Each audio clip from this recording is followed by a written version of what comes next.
건데 빠르게 가고 끝내자. 일단 어제 해외 축구가 생각보다 쉽진 않았는데 저도 별점 3개가 밑에 다 부러졌어. AT, 바르샤, 오바 다 부러졌는데 어쨌든 마르세유 주력으로 가가지고 사실 별점 3개가 좀 있다 보니까 고민했거든요. 저도 어디 뭐를 찍어야 되나. 왜냐면은 저도 당연히 고민하잖아요. 했는데 일단 AT 마드리드는 원정이기도 하고 저 경기가 약간 땀내나는 경기가 예상이 되는 상황에서 오늘 같은 결과가 나오지 않으리란 법이 없어 보이기도 해서 근데 전 그래도 이길 거라고 보긴 했는데 그래서 어쨌든 주력에선 빼고 부주력을 받고 마르세랑 이제 바르샤 경기를 고민하다가 저는 조금 더 마르세유가 좋아 보여서 마르세유가 해외 흐름도 별로 좋지 않았고 국내 배당 올랐음에도 마르세유를 이제 주력으로 받고 리버풀 많이 공짜라고 받고 그래서 먹었고 저 경기도 AT랑 바르샤가 좀 아쉽네요. 나머지 경기도 그렇게 나쁘지 않았고 포르투 레버쿠젠은 사실 뭐 어디가 이겨도 이상하지 않은 싸움에서 레버쿠젠이 PK 실축 결정적으로 하면서 포르투가 잡아간 경기고 프랑크푸르트 뭐 무승부 딱 나왔고 했는데 AT 바르샤가 좀 역시 챔스가 쉽진 않아요.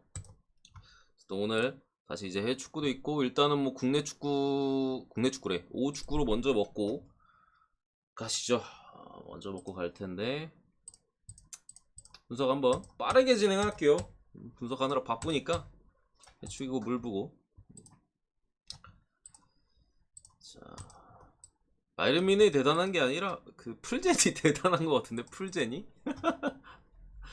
야, 거기는 바르샤 이군한테 털리더니 미넨한테도 근데 미넨이 생각보다 라인업 엄청 세게 들고 나와서 야, 왜 이렇게 세게 들고 나왔지? 다음날 대어 클라시코인데. 자 빠르게 이거는 K리그 2부 리그고 나머지는 이제 일왕배 일본 쪽 컵 대회와 이제 우리나라도 FA컵 이제 두 경기가 이렇게 있는데 대전 대 전남 지금 K리그 3위를 달리고 있는 대전이고 전남 시즌 끝났어요. 끝난 상황에서 이거 찍는 다음에 대전으로밖에 못 찍어요. 왜냐면 안양과의 승점 차이가 지금 한 경기 차이도 안 나는 상황에서 대전이 한 경기 덜 치렀거든요. 대전은 현재 자력으로 2위가 가능합니다. 한 경기를 덜 치렀기 때문에. 근데 승점이 2점 차인가 1점 차이기 때문에 자력으로 1위가 가능한 상황에서 전남은 첫승 안산 상대로 모든 걸 쏟아부었어요. 원기옥을 갖다 박으면서 순분이 고맙습니다. 순분님은 그 어제 후원하셨으니까 이거 그냥 제가 어차피 그 오후 축구는 제가 보내드리는 거잖아요. 그러니까 그러면 뭐 해외 축구랑 그거 해서 보내드릴게요. 오늘 오후 축구 포함해서 100개거든요. 근데 어차피 어제 새벽 경기랑 오후 축구 엮으셨으니까 해축이랑 물부 이따 보내드릴게요. 어쨌든 그 경기에 진짜 모든 걸 쏟아부었는지 그 경기 이후로 다시 이제 승리가 없는 행진을 계속하고 있는 전남 입장에서 찍는다면 대전을 찍어야 되고요. K리그 2부 리그이기 때문에 변수는 분명히 존재합니다만 대전이 시즌 중반 중후반 그 정도까지 이제 돈값 못한다라는 얘기를 되게 많이 들었었는데 귀신같이 막판에 좀 치고 올라오는 그런 부분이 있어요. 벌써 이제 8월 말에 이랜드 상대로 마지막 패배 이후에 계속해서 무패 행진을 거듭하고 있는 상황에서 현재 분위기가 좋지 않고 동기부여도 많이 떨어져 있는 더군다나 첫 승의 목표를 달성한 이후에 선수들이 첫 승이 없었을 때는 뭔가 뛰는 게 아무것도 동기부여가 없는 상황에서도 뭔가 좀 있었거든 전남이. 근데 안산 상대로 원기옥 퍼부은 다음에 진짜 힘 다 뺐는지 그 이후 경기들에서는 조금 좀 역동적인 모습이나 이런 걸 찾아보기 힘든 상황에서 대전 원정은 쉽지 않다. 대전의 승을 보고 다만 이거 주력으로 찍기는 좀 고민은 해봐야 돼요. 주력으로 찍으려면 만약에 저는 일단 이 경기는 주력으로 안 갔는데 이브 리그는 무슨 일이 일어나도 이상하지 않기 때문에 두 번째 고우대 가시마 이게 이제 일왕배 4강이고요. 뭐 FA컵이요. 일본 FA컵인데 일단은 FA컵이니까 일본 쪽 요거 우승하면은 아챔 조별 예선 다이렉트 그 J리그 조금 차이를 말씀드리면은 다이렉트잖아요. 조별 예선으로 J리그 1, 2위가 이제 다이렉트 트고 3위가 이제 플레이오프입니다. 이렇게 가요. 그러니까 이거 우승하면은 1, 2위 한 거만큼 이렇게 다이렉트로 가는 상황에서 가시마가 오랜 기간 사실 그 아침 무대를 밟지 못하고 벌써 한 몇 년 됐는데 생각보다 전통 강자잖아요. 명성에 맞지 않게 예전에 한번 플레이오프 자리에 갔을 때도 여기서도 떨어지는 굴욕을 맛보기도 했고 멜버른한테 졌었나 그때? 그런 사이즈인데 고우 같은 경우 현재 2부 리그고 강등권보다 조금 위에 있어요.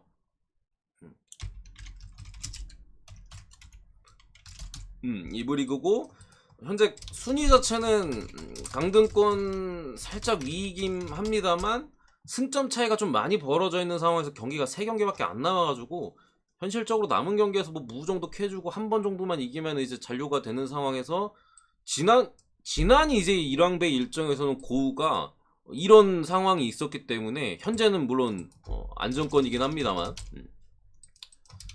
그전에는 안정권까지는 아니었잖아요. 그런 상황에서 이제 1왕배에서 고우가 로테이션을 많이 돌렸어요. 근데 이브리그 팀이 뭐 후쿠오카 잡고 뭐 잡고 하면서 여기까지 올라왔다. 아마 제가 알기로 고우가 첫 1왕배 4강에 진출해 있는 상황이고 가시마 같은 경우는 J리그 현재 어쨌든 아침 자리를 획득하려면은 3위를 가야 되는데 가시마는 사이즈가 안 나와요. 승점 차이가 이미 히로시마와 많이 벌어져 있기 때문에 결국 1왕배에 신경을 쓸 수밖에 없다.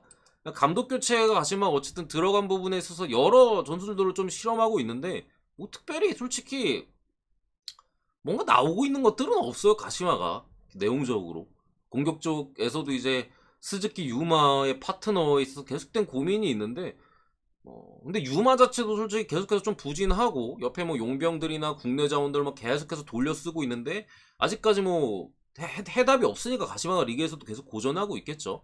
그런 사이즈입니다만 요거 중립 경기라고 일단은 그 프로토의 기준에 표시가 돼 있는데 이거 가시마 홈이거든요.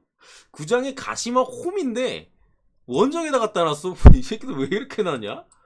중립 경기라도 상관없는데 경기장에 보니까 가시마 홈이에요. 이거는 고우가 주전 라인업 어느 정도 가동한다 해도 가시마가 이거 반드시 잡아야 되는 상황에서 고우 같은 경우가 리그 내에서의 전적이나 이런 것들을 보면 공격력이 강하지가 않아요. 가시마의 약점은 우에다가 빠진 이후로 우에다 공격 쪽에 이제 스즈키 유마의 파트너가 빠진 이후로 공격력 대비 수비가 불안하거든요. 그러다 보니까 승리하는 경기가 많지가 않아요. 리그에서 리그 기준으로는 그러니까 뭐 한 골, 뭐 두 골, 세 골을 넣어야 이기는데 그 정도의 파괴력이 우에다가 나간 이후로 좀 떨어지는 거죠. 근데 어쨌든 고우의 공격력을 감안했을 때 가시마가 간만에 다시 한번 무실점을 기록할 확률도 조금 있어 보이고 어쨌든 가시마의 홈에서 열리는 상황에서 지금 이런 사이즈라면은 이거는 가시마 승으로 갈 만한 충분한 경기고요. 뭐 보험을 친다면 무승부를 칠 수는 있겠으나 솔직히 홈이잖아요. 홈에서 2부 리그 정도 안 나오고 고우가 2부 리그도 강등권 수준이잖아요. 뭐 강등 잔류 경쟁에도 유리한 포지션에 있긴 합니다만 2부에서도 강등권 수준의 팀을 상대로 이거는 솔직히 가시마가 새 감독 체제에서 그래도 얻을 수 있는 게 이거밖에 없어요. 잡아준다고 봅니다.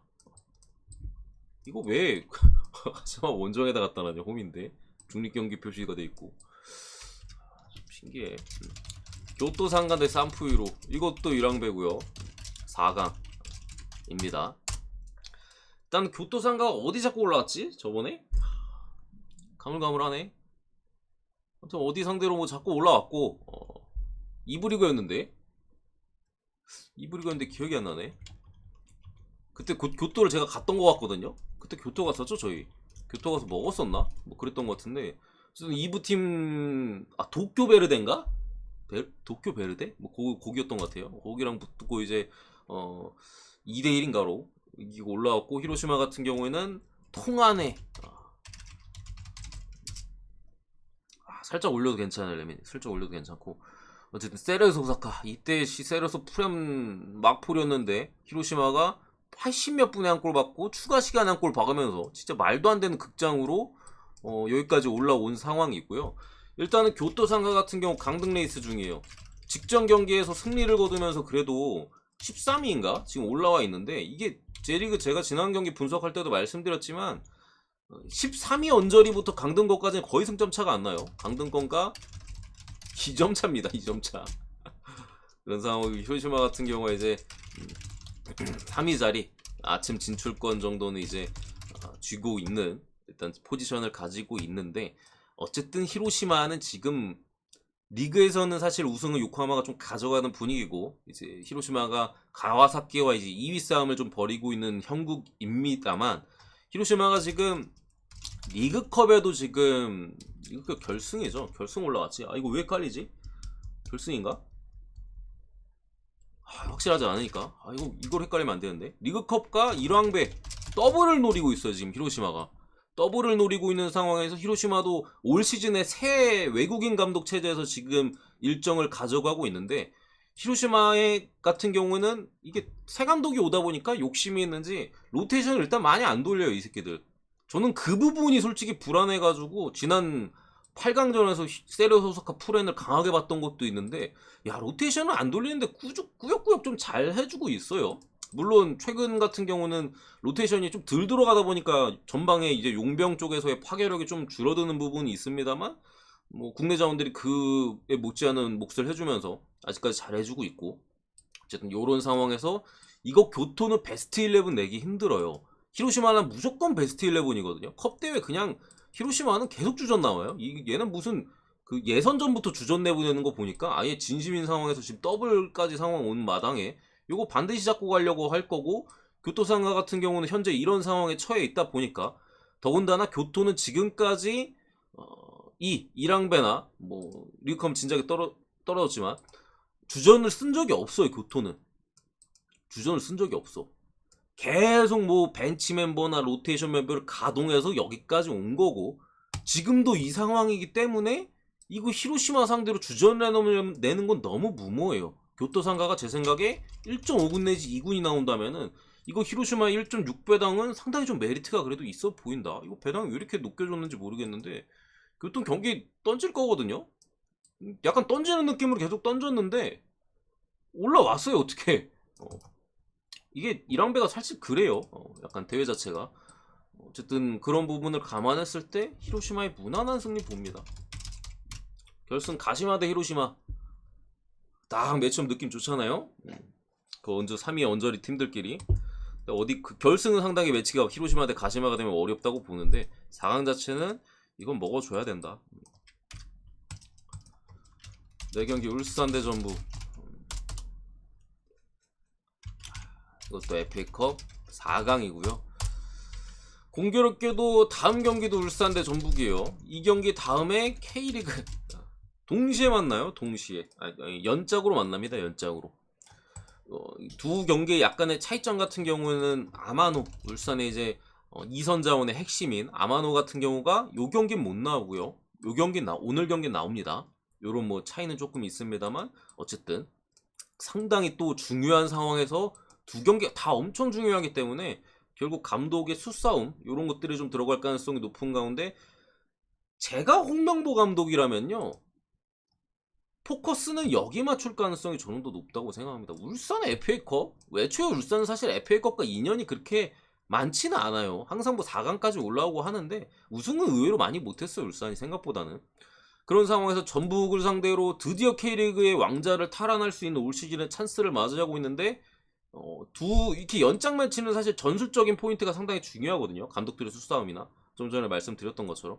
제 생각에는 홍명보 감독의 포커스는, 물론 아마노는 이 경기에는 못 뜁니다만 경구누적으로 여기에 조금 더 맞춰져 있지 않을까. 왜냐면 이거 지면은 진짜 전북이 턱밑까지 추격하는 상황이거든요. 설사 이거를 내줄지언정 이거를 조금 더 신경을 쓸 것 같아요.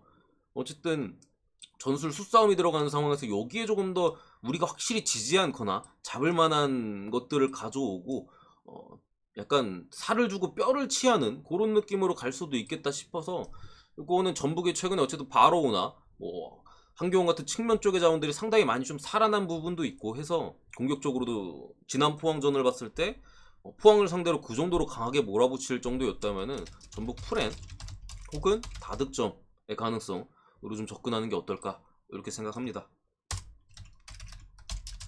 대구 대 서울, 여기는 3연짝이에요 지금. 그 스플릿 나누기 전에 대구가 원정이었나 이때는? 헷갈리네. 나누기 전에 어쨌든 대구가 이겼고요. 나누고 바로 이때 대구가 이겼고, 그리고 이거 또 FA컵 4강 또 만난 건데, 일단은 대구 같은 경우에는 현재 수원과의 그 강등 플레이오프 싸움을 하고 있어요. 이거 두 개는 리그였고 이건 오늘은 컵입니다. 싸움을 하고 있는데, 그러다 보니까 이제 로테이션에 대한 인터뷰도 대구가 조금 있었어요. 조금 있었고, 아챔 갑니다. 아챔. 컵 우승하면 뭐 우승컵을 일단 받고요. 우승컵이 있고 이제 이 팀의 역사에 이제 한 페이지에 우승 트로피가 이제 새겨지는 거고, FA컵이다 보니까 이제 아챔 갑니다. 아챔. 이 두 팀 같은 경우 이제 욕심 날만 하죠. 특히나 서울 같은 경우 연고지가 이제 수도권이기 때문에.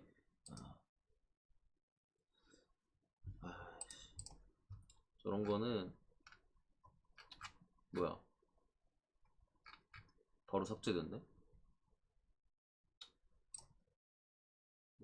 저런 거 지금 한번 할게요. 저런 뒷 여부도 알 수 없는. 당황했네 살짝. 살짝 당황했는데 어쨌든 연짝으로 대구가 똑같이 이겼어요. 이거 두 개 다. 서울의 약점은 뒷문이거든요. 왜냐면은 서울 자체가 이제 짧은 패싱 위주의 티키타카 위주의 경기 운영을 하기 때문에 라인 자체도 상당히 높게 올라가 있고, 그런 상황에서 좀 패스가 끊기거나 했을 상대 역습 시에 뒷문을 자주 노출하는데, 대구는 역습에 있어서는 옛날에 국내 감독 이름 뭐였지? 이병근 감독이었나? 그때부터 이제 역습은 뭐 엄청 잘했으니까 똑같이 졌어요. 보통 이렇게 똑같이 잘 안 지는데, 지금 안익수 감독이 준비를 왜 이렇게 못 해오지? 똑같이 두 경기가 그냥 경기 내용이 똑같아요. 밀다가 그냥 역습이 그냥 머리통 깨지면서 박살이 났었는데, 오늘 이거는 솔직히 대구가 로테이션도 좀 돌려야 되는 상황이고, 당장에 뭐 FA컵 4강? 지난번에 이제 지난 시즌에 대구가 우승했었잖아요. FA컵이 문제가 아니라 리그가 문제예요. 잔류가 먼저지. 그런 상황에서 로테이션은 어느 정도 가동한다고 선언을 했고, 이거 솔직히 3연짝 똑같이 지는 거는 문제가 있을 거라고 봐서 이번에는 서울이 지지 않은 정도의 내용은 충분히 기대할 수 있지 않을까. 두 번 똑같이 졌으면 됐지. 세 번째는 이거는 솔직히 좀 말도 안 돼요. 보통 두 번도 힘든데 똑같이 졌으면은. 이건 어쨌든 대구 입장에서도 리그가 확실히 급하기 때문에 요거는 제 생각엔 서울이 지지는 않을 것 같아요. 연장을 가거나 뭐 잡는 사이즈. 제 생각엔 어쨌든 대구 입장에서도 지금 연장 승부는 솔직히 피하고 싶어 할 거거든요. 서울도 뭐 마찬가지겠지만, 왜냐면 강등권에서 리그 일정이 되게 급하니까, 일정도 당장 주말 경기가 있는 상황에서. 그렇기 때문에 좀 과감하게 선택한다면 뭐 서울역으로 접근할 수도 있을 것 같아요.